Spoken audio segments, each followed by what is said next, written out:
Bonsoir, c'est Jean-Marc Caimi. Et Valentina Piccini. On est un duo de photographes. On collabore depuis 7 ans pour des projets de photographie documentaire et pour des projets aussi personnels à long terme. Güle Güle, c'est notre dernier livre et il est focalisé sur la ville de Istanbul.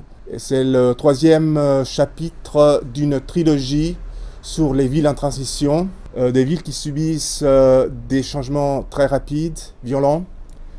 Les 3 projets de la trilogie Naples, Rome et Istanbul ont été tous conçus du début pour devenir des livres.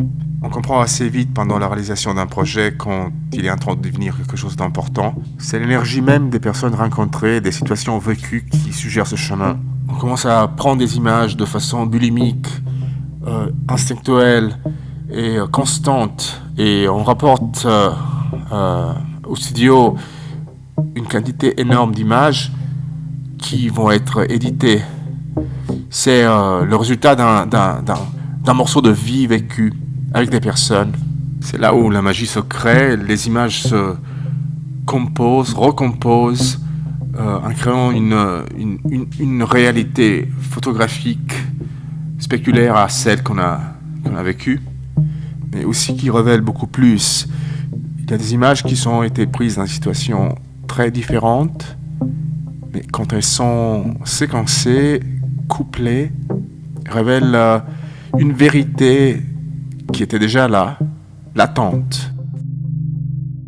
La gentrification, la marginalisation des classes les plus pauvres, la discrimination croissante contre l'homosexualité, l'agenda d'Erdogan de manipuler politiquement l'islam, le rôle difficile des femmes dans la société, la question des réfugiés syriens et les problèmes liés à la communauté kurde ne sont que quelques-unes des réalités qui se cachent derrière les photos.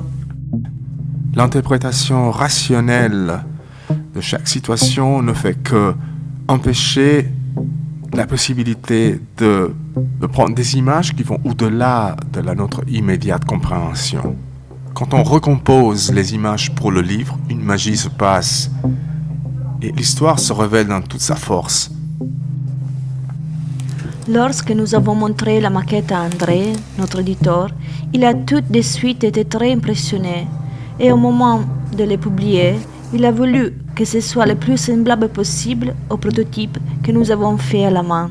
Je pense que nos histoires les plus réussites sont celles dans lesquelles, de quelque façon, on est protagoniste, dans lesquelles on a été impliqué.